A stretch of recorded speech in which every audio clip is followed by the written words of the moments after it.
আমাদের প্রধান উপদেষ্টা ডক্টর ইউনূসের একটা ইন্টারভিউ নিয়েছেন। অনেকেই হয়তো এর মধ্যে এটা দেখেছেন, নিউজ তার পত্রিকা এটা পাবলিশ করেছে, কিন্তু একটা ভিডিও আছে। আমি আপনাদেরকে অনুরোধ করব ভিডিওটা দেখে রাখুন। এই ভিডিওটা, এই সাক্ষাৎকারটা বাংলাদেশের ইতিহাসের একটা মাইল ফলক হয়ে থাকবে। কেন থাকবে সেটা একেবারে শেষে বলছি। ইন্টারভিউতে ডক্টর ইউনূস অনেক কথা বলেছেন, খুবই মন খুলে কথা বলেছেন, এবং যেহেতু নুরুল কবির, আবারও বলছি কেন এটা মাইল ফলক, তার সাথে এই ভদ্রলোকেরও সংযুক্তি আছে, সেই প্রসঙ্গে শেষে বলছি। তো সেখানে বেশ কিছু বিষয় উঠে আসছে। ডক্টর ইউনূস তার মানে এই আলোচনার চলে, সাক্ষাৎকারের চলে, তার বেশ কিছু ব্যর্থতা তার মুখে স্বীকার করেছেন। কোনো সমস্যা নেই, আমরা আমাদের রাষ্ট্র ক্ষমতায় যিনি থাকেন তিনি কোনো অতিমানব নন, তিনি কোনো দেবতা নন, তিনি একজন মানুষ, তিনি ভুল করবেন। তবে হ্যাঁ, আমরা যে আলাপটা করছিলাম যে সরকারের অনেক ক্ষেত্রেই তার ভুলভ্রান্তি বা তার আরো বেশি সতর্ক হওয়া বা তার আরো বেশি অ্যাক্টিভ দেখানোর যে টেন্ডেন্সি সেটা বাড়াতে হবে, এবং ডক্টর ইউনূসের জবাবেই আছে যে তারা আসলে যথেষ্ট এফোর্ট দিচ্ছেন না বা টাফ হচ্ছেন না। আমি কয়েকটা ইস্যু একটু ধরতে চাই, মানে যেসব প্রশ্ন আছে। যেমন ডক্টর ইউনূসের মামলা নিয়ে জিজ্ঞেস করা হয়েছে যে আপনার প্রভাবে কি মামলা উঠে গেল, কারণ আপনি এখন প্রধান উপদেষ্টা, সুতরাং মামলা সব দ্রুত উঠে চলে গেছে। যেভাবে ডক্টর ইউনূস বলেছেন, উইচ ইজ রাইট, যে উনি মামলার সারবত্তা ছিল না, তারপরে ষড়যন্ত্রমূলকভাবে আদালতকে ব্যবহার করে এসব করা হচ্ছিল। ফলে এটা একটা ভালো, যে কোনো সরকার হলেই যেটা তার প্রতি কোনো শত্রুতা দেখাবে না, তাদের হলে এই মামলাগুলো উঠে যেত। কিন্তু এই প্রশ্নটা তাকে করা হয়েছে, কারণ স্বাভাবিকভাবে এরকম প্রশ্ন আসতে পারে, খুব দ্রুত তার মামলাগুলো উঠে গিয়েছিল। ছাত্ররা তাকে চাকরি, ছাত্র প্রচুর করছেন, আরো অনেকে আছেন, সেটা জবাব উনি খুব অনেস্টলি দিয়েছেন। সেটা হলো সত্যিকার অর্থে ছাত্ররাই তার সাথে যোগাযোগ করেছিল, ছাত্ররাই তার এমপ্লয়ার, উনি সত্য কথাটাই বলেছেন। কিন্তু এখানে একটা সমস্যা আছে। সমস্যাটা হচ্ছে, এটা বলা যাবে যে ছাত্ররা তাকে এমপ্লয় করেছেন, কিন্তু উনি অনেকগুলো ইন্টারভিউতে, অনেকগুলো স্পিচে বারবার ছাত্ররাই অভ্যুত্থান করেছে, বা উনি বিপ্লব বলতেন, উনি সর্বশেষ ভাষণে বলছেন, এর আগে বিপ্লব বলতেন। এখানে খুব মেজর সমস্যা আছে। এই বিপ্লব শুধু ছাত্ররা করেন, এমনকি যে ছাত্র জনতার বিপ্লব বা অভ্যুত্থান বলা হয়, মানে ছাত্র কথাটাকে আমরা আলাদা করছি জনতার কাছ থেকে। ছাত্ররা জনতা নন এরকম মনে হয়, আলাদা করে তারা একটা আইডেন্টিটি তৈরি করছেন। এটাও আমার কাছে ব্যক্তিগতভাবে ভালো লাগে না। খানিকটা শহীদ বুদ্ধিজীবী দিবসের মতো, তাদের জন্য আলাদা দিবস। যাই হোক, তিনি এই ব্যাপারটা বলেছেন, কিন্তু আমি তার অন্যান্য ক্ষেত্রেও ব্যবহার নিয়ে সন্তুষ্ট নই। তিনি ব্যবহার করেছেন যেখানে প্রয়োজন ছিল না। তাকে উপদেষ্টা কেন নাম, উপদেষ্টা কাকে উপদেশ দেন, ইত্যাদি ইত্যাদি। তিনি প্রধান উপদেষ্টা, উনি খুব সরলভাবে বলেছেন, উনি সব নামটাম খুঁজতে চান না। আমিও মনে করি ইটস নট দ্যাট ইম্পর্টেন্ট, নামে কি আসলো গেল, গোলাপকে যে নামে ডাকাই হোক না কেন সেটা সৌরভ ছাড়া, ব্যাপারটা এরকম। ওনার উপদেষ্টা পরিষদ নিয়ে নানান রকম অভিযোগ, এমনকি ওনার সামনে খুব স্পষ্টভাবে এই প্রশ্ন করেছেন জনাব নুরুল কবির, যে ওনার বাড়ি যেহেতু চিটাগং, তিনি চিটাগংয়ের মানুষকে অনেক বেশি প্রায়োরিটি দিয়েছেন। এনজিওর লোকজন বিভিন্ন, মানে এটা কিভাবে সিলেক্ট করা হয়েছে, তাকে কারা কারা তালিকা দিয়েছে। ডক্টর ইউনূস বলছেন তিনি খুব বেশি চিন্তা করে করা হয়নি, তাকে বলা হয়েছে এরা আছেন, তিনি বলছেন এর মধ্যে তিনি যাদেরকে চেনেন তাদেরকে বলেছেন, দিয়ে দিয়েছেন, খুব ভাবে চিন্তা করা হয়নি। এটা সরল স্বীকারোক্তি, কিন্তু এর মধ্যে একটা খুব মেজর ডিসপিউট তৈরি হতে পারে। সেটা হচ্ছে, উনি বলছেন যে খুব তাড়াহুড়ো করে এটা করতে হয়েছে, আজই শপথ নিতে হবে বা কালই নিতে হবে, এরকম পরিস্থিতিতে বা প্রেক্ষাপটে। তাহলে আমরা প্রশ্ন করতেই পারি যে খুব তাড়াহুড়োর মধ্যে যে উপদেষ্টা পরিষদ হলো, তারপর তো আসলে খুব অল্প 2-3 জন যুক্ত হলো, বা কাউকে পরিবর্তন করা হলো না। তার মানে কি এই এন্টায়ার উপদেষ্টা পরিষদে কেউ ভুল ছিলেন না? ভুল থাকলে তো তাকে উপদেষ্টা পরিষদে রাখাটা দরকার ছিল না। নেওয়া হলো, বের করে দেয়া, তাকে সেখান থেকে সরিয়ে দেয়া, সেটা হতে পারতো। আরো নতুন অনেক উপদেষ্টা নেওয়া হতে পারতো কাজ করার জন্য। মানে তার মতো সরকার তো কাউকে তার দায়িত্ব থেকে সরিয়ে দেয়, সমস্যার কিছু নাই। শেখ হাসিনা এটা করতে চাইতেন না, কারণ তিনি অমনিপটেন্ট এবং তার ডিসিশনে কোনো ভুল নাই, এই ইমেজ তৈরি করতে চাইতেন বলে যত কিছুই হোক না কেন তার মন্ত্রীরা দায়িত্বে থেকে যেতেন, ক্ষমতায় থেকে যেতেন। কিন্তু তিনি যত সহজভাবে বললেন একটা রাষ্ট্রের দায়িত্ব নেওয়ার ক্ষেত্রে এই ব্যাপারটা খুব জরুরি। এবং ডক্টর ইউনূসকে যখন নুরুল কবির প্রশ্ন করছেন যে প্রচুর সমালোচনা হচ্ছে, অনেক ব্যর্থতা আছে, প্রবলেম আছে, উনি ওটা স্বীকার করছেন, মানে জানতে চান বারবার যে আপনি এগুলো খেয়াল করেন। আমরা এটা খেয়াল করছি যে তিনি সত্যি যথেষ্ট খোঁজ খবর রাখেন, যে হ্যাঁ এগুলো হয় তিনি জানেন, কিন্তু সমালোচনায় খুব বেশি মাথা ব্যথা নেই, এবং তাদেরকে ব্লেম করারও তেমন কিছু পান না বলে তিনি বলেন, কারণ বলছে তাদেরও অভিজ্ঞতা নেই, আমারও নাই, আমিও ভুল করছি, সো আমি কিভাবে তাদেরকে দোষ দেব। আবারও বলছি, খুব সহজে বলে ফেলা হলো। ডক্টর ইউনূস আসলে ওটা ওনার বিনয়, উনি কত বড় মাপের মানুষ তার প্রমাণ দিচ্ছেন, কোনো সন্দেহ নেই, কিন্তু এর মধ্যে আমার দ্বিমতের জায়গা আছে। সেটা হলো তিনি আসলে পারফর্ম করতে হবে, উনি আসলে ওটা খুব বড় শর্ত না প্রধান উপদেষ্টার, আমি মনে করি। উনি এসছেন আমাদের ঐক্যের প্রতীক হিসেবে এবং আমাদের মাথার উপর একটা ছাতার মতো হয়ে। এই ছাতা আমাদের বিপদ আপদ থেকে রক্ষা করবে, কিন্তু যে জায়গায় উনি যথেষ্ট পরিবর্তন করতে পারেন সেটা হচ্ছে উপদেষ্টা পরিষদ। পরিবর্তন করা, ক্যাবিনেট ভাগ করে দেয়া, এরকম অনেক পদক্ষেপ, যিনি পারছেন না তাকে দায়িত্ব থেকে অব্যাহতি দেয়া, এগুলো করতে হবে। সুতরাং উনি পারছেন না, ওনার অভিজ্ঞতা কম, উনিও সব ঠিকঠাক পেরে উঠছেন না, এটা অন্য অক্ষম, অযোগ্য, অদক্ষ, নন পারফর্মিং উপদেষ্টা রাখার যুক্তি হতে পারে না, আমি মনে করি। নিজের কোয়ালিটি তো ঠিক নেই, তাদের সমালোচনা কিভাবে করবো? উনি বলছেন আমি সাধ্যমতো চেষ্টা করছি, লেগে গেলে তো হলো ভালো, না হলে আমার কপাল খারাপ। আপনার ইন্টারভিউটা দেখবেন please, please, it's a benchmark. এই বেঞ্চমার্ক কেন আমি শেষে বলবো, আমার বিবেচনা, আপনাদেরও নিশ্চয়ই বিবেচনা থাকবে। রাজনৈতিক দলগুলো সরকারের সাথে সমঝোতা আছে কি না, তিনি বললেন খুব আছে, কোনো সমস্যা দেখেন না। তখন নুরুল কবির তাকে প্রশ্ন করেন যে রাজনৈতিক দলের বাইরে তো ভিন্ন রকম কথা বলছে। তিনি ডক্টর ইউনূস যেটা বোঝাতে চান যে তাদের রেটরিক আছে, তিনি অঙ্গভঙ্গি শব্দটা ব্যবহার করেছেন। নানা অঙ্গভঙ্গি আছে, বাইরে রাজনৈতিক দল হিসাবে তাদের এই অঙ্গভঙ্গিগুলো দেখাতে হয় বলে তিনি মনে করেন।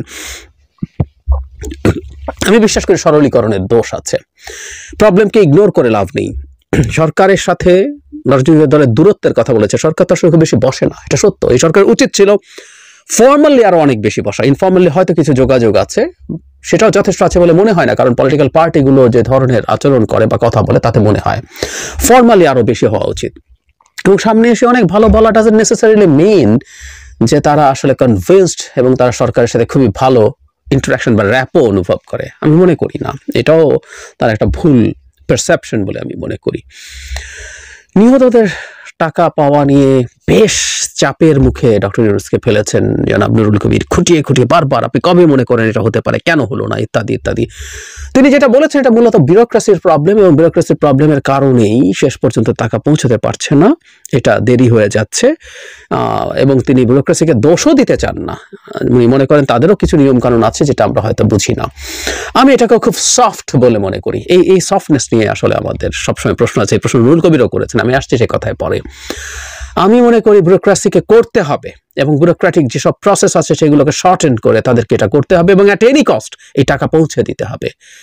নুরুল কবির বলছেন যে আপনি ঋণ ব্যাংকগুলোকে হাজার হাজার কোটি টাকা দিচ্ছেন দেউলিয়া হওয়ার থেকে ঠেকানোর জন্য, আর এখানে সামান্য কিছু টাকা আপনি এই আহত নিহতদেরকে দিতে পারছেন, এটা তো ব্যর্থতা। উনি ব্যর্থতা স্বীকার করছেন, কিন্তু উনি বলছেন এই প্রসেসগুলো ঠিকঠাক হলে টাকা দিতে আপত্তি নেই, কিন্তু দিনের শেষে রেজাল্ট হচ্ছে এগুলো পাওয়া যায়নি। এটা হলো সবচেয়ে জরুরি কথা, এবং এর চেয়ে বড় ব্যর্থতা আসলে সরকারের কিছু হতে পারে না। উনি স্বীকার করেন, কিন্তু সমাধান না হলে যারা এটার ভুক্তভোগী, যারা শহীদ হয়েছেন তাদের পরিবার এবং যারা আহত হয়েছেন তাদের কোনো লাভ নেই। সংস্কার প্রশ্নে আলোচনায় যখন আসে তখন একটা স্পেসিফিক প্রশ্ন, এই আলাপটাও আসলে সামনে আসবে, সরকারের সংস্কারের কোনো এজেন্ডা আছে কিনা, নাকি এই যে সরকার সংস্কার কমিশনগুলো যে রিপোর্ট হবে সেগুলো নিয়ে বসবেন। উনি একদম প্লেইনলি বলেছেন উনি আসলে বসবেন, এগুলোর ভিত্তিতে আলোচনা হবে, সংস্কার যতটুকু ঐক্যমত্যের ভিত্তিতে হয় সেটুকুই করবেন, এবং সরকারের কোনো এজেন্ডা নেই, সরকার কোনো পক্ষ এখানে না, ডক্টর ইউনূস স্পষ্ট করেছেন। এটা রেজোনেট করে কিছুদিন আগে ডেইলি স্টারের সাথে একটা ইন্টারভিউতে ডক্টর ইউনূস বলেছিলেন ক্লিয়ারলি যে আমরা ফ্যাসিলিটেটর, আমরা কোনো রাজনৈতিক সরকার নই, আমরা তো এটার সাথে এটা ম্যাচ করে। সুতরাং সরকারেরও কেউ কেউ যখন এটা নিয়ে কথা বলেন যে শুধু এটার জন্য সংস্কার করতেই হবে এসব, এবং এই প্রশ্নটাও জনাব নুরুল কবির করেছেন, বিশেষ করে ছাত্র উপদেষ্টারা কখনো কখনো কিছু মন্তব্য করেন যেগুলো বিভ্রান্তি তৈরি করে, ডক্টর ইউনূস সেটা স্বীকার করেছেন এবং সেগুলো তাদের মধ্যে তারা আলোচনা করে ঠিক করে নেন, সেটা জানিয়েছেন। ডক্টর ইউনূস ছাত্রদের সাথে রাজনৈতিক দলের ছাত্ররা তো দল তৈরি করছে, তখন নির্বাচন প্রশ্নে প্রবলেম হয়, কারণ ছাত্ররা অ্যাপারেন্টলি একটু লম্বা সময় নির্বাচনের জন্য চাইবে, তাদের কনস্টিটিউয়েন্সি ঠিক করা, সংগঠন তৈরি, এগুলো যারা নুরুল কবির বলছেন, হুইচ ইজ রাইট। এবং আমি বহুদিন থেকে বলছি যে সংস্কার এখন নতুন করে বিচার যুক্ত হয়েছে, এগুলোর মূল কারণ হচ্ছে নির্বাচনটাকে পেছানোর চেষ্টা, এই চেষ্টাটা খুব এভিল চেষ্টা আমি তাও মনে করি না। রাজনীতিতে এগুলো হয়, ওনার বেশি সময় দরকার এবং উনি ওটা ওভাবে না বললে অন্য কোনো বাহানা দিয়ে বলবেন, এগুলো মোটামুটি কমন প্র্যাকটিস, স্পেশালি আমাদের মতো এই অঞ্চলের রাজনীতিতে। ফ্রেন্ডস মনে করছেন এই সমস্যা থাকবে না, সব ঠিক হয়ে যাবে, এটা আমি সঠিক মনে করি না। আসলে সংঘাত হবে, এবং বিশেষ করে যদি সরকার তাদের প্রতি কোনো রকম কোনো সুনজর দিচ্ছে, সরকার কোনো রকম কোনোভাবে ইনভলভড আছে, সেটা হলে বিপদ হবে। এই ফিসফাস আছে, আমার মনে হয় জনাব নুরুল কবির এই প্রশ্নটা যোগ করলে ভালো করতেন, তিনি এটা জিজ্ঞেস করেননি। নির্বাচন নিয়ে তিনি খুব চমৎকার দুটো সময় আবার স্টিক করছেন, মানে এই বছরের শেষে অথবা 26-এর মাঝামাঝি। এখানে একটা ইন্টারেস্টিং ব্যাপার আছে। নুরুল কবির যখন তাকে প্রশ্ন করছে এটা পাল্টায় যে আপনি কি খেয়াল করেছেন নিশ্চয়ই রাজনৈতিক দলগুলো এতেও সন্তুষ্ট না, তারা আরো স্পেসিফিক হতে চাইছে, আরো তারিখ চাইছে। তো উনি যেটা বলছেন, যেটা আমিও আসলে অনেকদিন বলেছি, ডক্টর ইউনূস তাই বলছেন যে এটা আসলে ওরা চাপ দিতে চায় যাতে চেতে দেরি না হয়, চাপ জারি রাখতে চায়। তো নুরুল কবির প্রশ্ন করেন তো আপনি তো এটা বুঝে গেলেন। ডক্টর ইউনূস তখন বলছেন, উইচ ইজ ভেরি ইন্টারেস্টিং, সেটা হচ্ছে উনি চান এই চাপটা জারি থাকুক। এই চাপটা জারি থাকলে তাদের মধ্যে কেউ কেউ আছেন যা কেউ ভিন্নভাবে ভাবতে পারেন, তারা যাতে ঠিক থাকেন, এই টাইমের বাইরে যাতে আর না যায়। তার মানে doctor Yunus is very strong about এই ইলেকশনের যে ডেডলাইনটা তিনি বলেছেন, খুব স্ট্রং। এবং উনি এটাও জানেন, এটার অন্তর্নিহিত অর্থ উনি এটাও জানেন তার সরকারের মধ্যে কেউ কেউ আছে যারা এটা এভাবে ভাবছে না, তাদের উপরও রাজনৈতিক দলগুলোর চাপ জারি থাকুক যাতে তারা এটা থেকে সরে আসতে না পারেন। পণ্যমূল্য এসব নিয়ে খুবই টাফ প্রশ্ন, দীর্ঘ একটা সময় তাকে চাপের মধ্যে রেখেছেন জনাব নুরুল কবির। ফুলকপির দাম এখানে এত 20 টাকা হয়ে যায়, চাঁদাবাজি হচ্ছে, কোনো রাজনৈতিক দলের কাউকে আরো মানে রাজনৈতিক দলেরই বিভিন্ন বড় বড় রাজনৈতিক দলের সদস্যরা এগুলো দখল করছে, আপনি কোনো ব্যবস্থা নিচ্ছেন না, গ্রেফতার করছেন না। মানে ডক্টর ইউনূস গ্রেফতার করেছেন কিনা সেটাও জানাতে পারেননি। তারপরে নুরুল কবির প্রশ্ন করছেন যে দিনের আলোতে দিন দুপুরে সব বাস স্টপে পরিবহনে চাঁদাবাজি হচ্ছে, তিনি কিছু করছেন না কেন, আর সরকার কেন চোখে দেখতে পাচ্ছে না, সবাই দেখতে পাচ্ছে। দেখলাম যে বেশ চাপ বোধ করেছেন প্রফেসর ইউনূস, এবং উনি একটা জায়গায় বলছেন সরকারের চোখ হয়তো অত পরিষ্কার না, অসহায়ের মতো।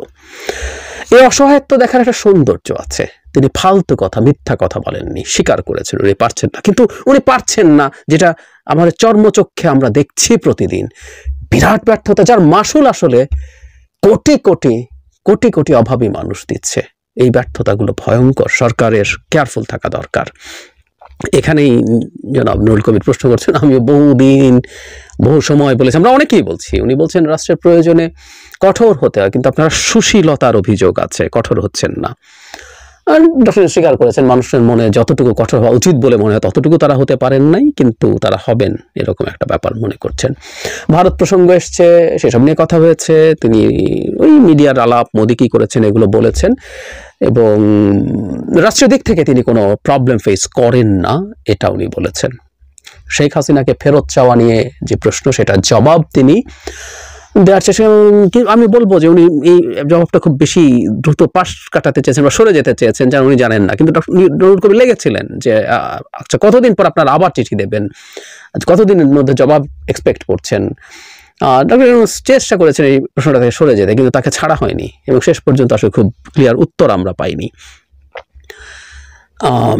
ট্রাম্পের সাথে মোদির খাতির নিয়ে প্রশ্নের জবাবে তিনি বলেছেন, কারণ ওখানে প্রচুর ইন্ডিয়ান বংশোদ্ভূত লোক আছে, মোদির সাথে খাতির আছে, সো বাইল্যাটারাল সম্পর্ক যেটা এতদিন ছিল এটা ক্ষতিগ্রস্ত হতে পারে কিনা, ডক্টর ইউনূস স্বীকার করেছেন এটা ক্ষতিগ্রস্ত হতে পারে, তবে উনি চেষ্টা করবেন যাতে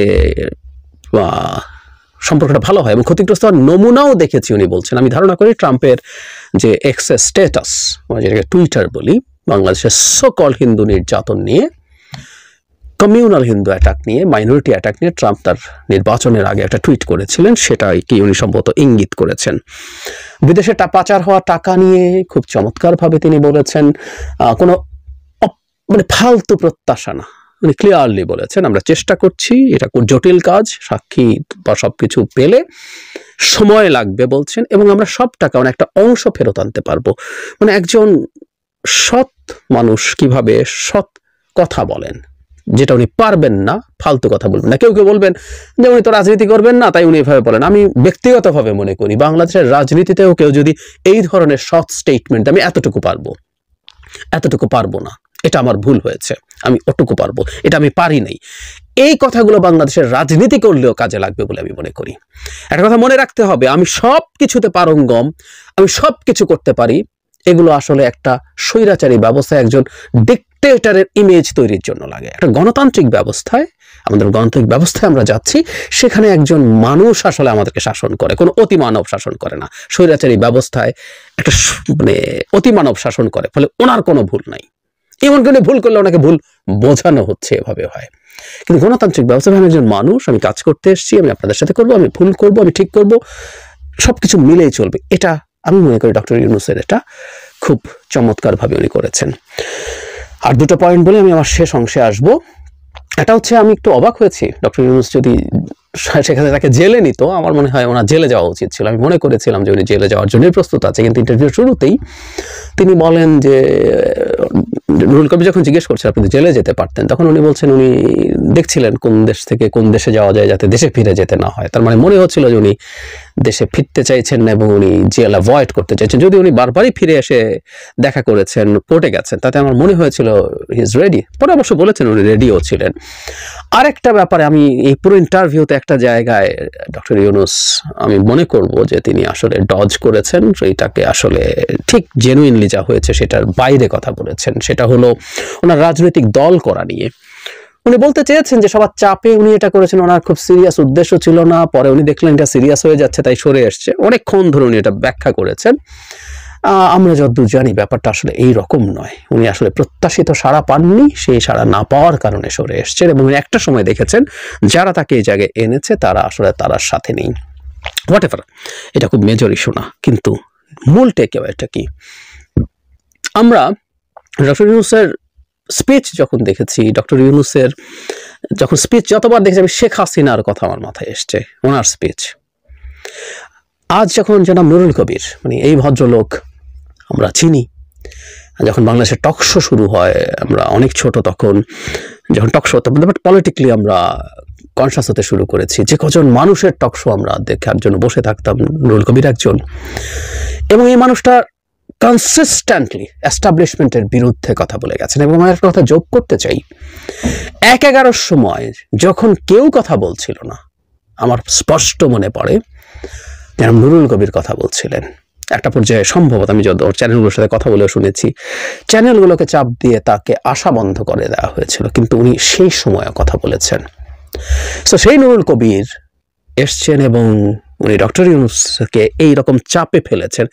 একটা রাষ্ট্রের সরকার প্রধান এরকম চাপে পড়বেন একজন সম্পাদক বা সাংবাদিকের সামনে, এটাই গণতন্ত্র, এটাই গণতন্ত্র। এবং কোন রকম যাকে প্রশ্ন করা হচ্ছে তিনিও সৎভাবে ফেস করছেন, তার অক্ষমতা, তার ব্যর্থতা সবকিছু সামনে আনছেন, কিন্তু ছাড়ছেন না, ক্রমাগত তাকে আবার চাপে ফেলছেন, ছেড়েই দিচ্ছেন না। আমার দু একবার মনে হচ্ছিল আচ্ছা ডক্টর ইউনূসকে ঠিক আছে উনি এটা আর বলতে চাচ্ছেন না, ছেড়ে দিলে হয়, কিন্তু আমরা দেখলাম নুরুল কবির ছাড়ছেন না। এটাই হওয়ার কথা আসলে।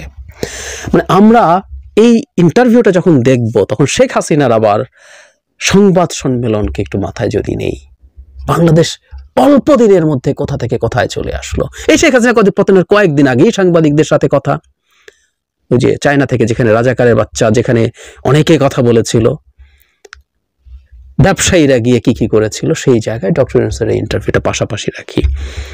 আমি বলছি না এটা খুব অবিশ্বাস্য কিছু হয়ে গেছে, কিন্তু বাংলাদেশের প্রেক্ষাপটে এটা অকল্পনীয়। একটা গণতান্ত্রিক দেশে মোটা দাগে এগুলো হবারই কথা ছিল। আমরা এটাও দেখতে চাই, এখন ডক্টর ইউনূস একটা সাংবাদিক সম্মেলন করছেন যেখানে বিভিন্ন পত্রপত্রিকার, মিডিয়া, টিভির সাংবাদিকরা তাকে ইচ্ছে মতো প্রশ্ন করছে, আক্রমণ করছে, তিনি জবাব দিচ্ছেন, তিনি তার সফলতার কথা বলছেন, ব্যর্থতার কথা স্বীকার করছেন, অক্ষমতার কথা স্বীকার করছেন। ভবিষ্যতের বাংলাদেশের জন্য ডক্টর ইউনূসের এই ইন্টারভিউ একটা বেঞ্চমার্ক হয়ে থাকবে। যিনি বাংলাদেশের প্রধানমন্ত্রী হবেন ভবিষ্যতে, তাকে ন্যূনতম স্ট্যান্ডার্ডটা মেনটেন করতে হবে। এবং যেন নুরুল কবিরও একটা বেঞ্চমার্ক সেট করে দিলেন, কোন প্রধানমন্ত্রীর সামনে যদি তাকে সুযোগ দেয়া হয়, অন্য যে কেউকে যদি প্রধানমন্ত্রী সুযোগ দেন, তাকে এভাবেই প্রশ্ন করতে হবে। প্রশ্নের মুখে রাখাই একটা গণতন্ত্র কাজ করার সবচেয়ে জরুরি কাজগুলোর একটা। এবং মিডিয়া, এটাকে আমরা জানি কিভাবে দেখা হয় রাষ্ট্রের 3টা অঙ্গের বাইরে। আরেকটা গুরুত্বপূর্ণ, মিডিয়া যদি এফেক্টিভ থাকে, ভাইব্রেন্ট থাকে, মিডিয়া যদি তার দায়িত্ব ঠিকঠাক মতো পালন করে, গণতন্ত্র সুসংহত হয়। আবারও বলছি, বাংলাদেশের ইতিহাসে এই ইন্টারভিউটা একটা